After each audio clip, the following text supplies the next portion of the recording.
Kenapa Kiai Haji Hasyim Asy'ari mendirikan NU 31 Januari 1926? Karena merasa ketika Muhammadiyah sudah tampil 14 tahun sebelumnya, itu beliau melihat di NU itu nggak muncul-muncul ulamanya. Asy'ari dengan pendiri Muhammadiyah, Muhammad Darwish, itu satu keluarga, satu saudara yang sama, bahkan ngajinya sama-sama, itu di Semarang, di Kiai Haji Soleh Darat. Dia ada 3 orang, Muhammad Darwish, kemudian Hasyim Asy'ari, satu lagi itu kakek buyutnya Cak Nun, MH Ainun Najib. Cuma 2 ini yang menonjol, karena menonjol, bagus baca kitabnya, soleh orangnya, itu langsung diperintahkan pergi ke Mekah, diberikan kitab. Kalau kakek buyutnya MH Ainun Najib, itu cuma diberikan cincin pada saat itu. Saat berangkat ke Mekah, berguru di guru yang sama, namanya Syekh Ahmad Khatib dari Sambas, dikenal dengan Syekh Ahmad Khatib As-Sambasi. Nah, setelah dilihat-lihat sampai kembali ke Nusantara di masa yang sama, itu Masya Allah, ternyata keduanya punya visi yang sama, ya, tapi punya beda karakter. Yang satu senang praktek, ya, namanya Muhammad Darwish, lantas pulang diganti nanti menjadi Ahmad Dahlan. Yang satu lagi senang menulis kitab. Nah, Hasyim Asy'ari ini menulis 19 kitab dalam hidupnya. Kami punya itu koleksinya, ada 19 kitab.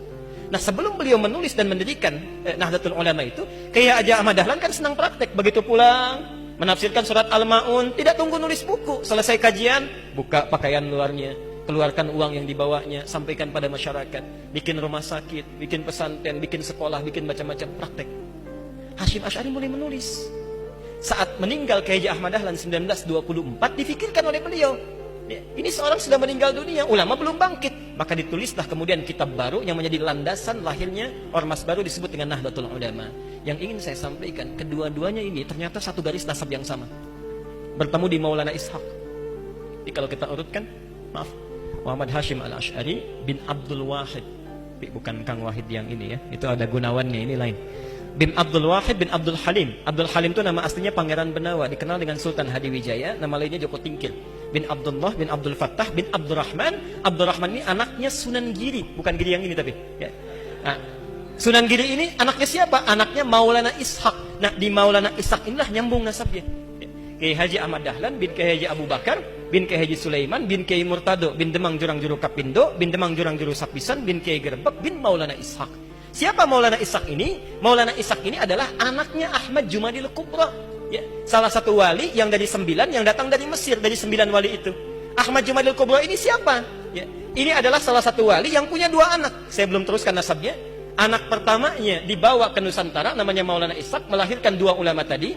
Anak keduanya lahir di Mesir, bernama Syarif Abdullah. Nah, nanti Syarif Abdullah inilah yang akan bertemu dengan salah satu anaknya Prabu Siliwangi. Ya. Prabu Siliwangi pamanah rasa menikah dengan Nyai Subang Larang, punya 3 anak. Anak pertama Walang Sungsang, lahir 1423. Anak keduanya Rara Santang, lahir 1426. Anak ketiganya Raja Sengara, lahir 1427. Nah, hajilah kemudian Walang Sungsang dan Rara Santang di Mekah bertemu dengan Syarif Abdullah. Walang Sungsang ganti nama jadi Abdullah Iman, Rara Santang ganti nama menjadi Syarifah Mudaim. Jatuh cinta Syarif Abdullah dengan Syarifah Mudaim, menikahlah, pulang ke Mesir, tinggal 20 tahun, melahirkan anak bernama Syarif Hidayatullah. Berguru pada Syekh Ibnu Athaillah As-Sakandari.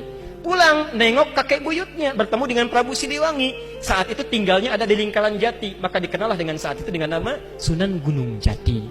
Nah, baik Ahmad Dahlan ataupun Hasyim Asy'ari itu berada di satu garis yang sama, dari Ahmad Jumadil Kubra bin Ali Zainal Al-Kabir bin Ali Zainal Abidin, keturunannya dari Al-Husain, Husain anaknya Ali, Ali suami Fatimah, Fatimah putri Rasulullah sallallahu alaihi wasallam. Tapi sampai hari ini tidak pernah Ahmad Dahlan disebut dengan Habib. Itu enggak ada. Kayak Ahmad Dahlan. Yang penting sikapnya seperti Nabi, tuturnya seperti Nabi, pandangannya seperti Nabi. Kullu mri'in bima kasaba rahin, itu pilihan kita semua. Mudah-mudahan pertemuan hari ini kita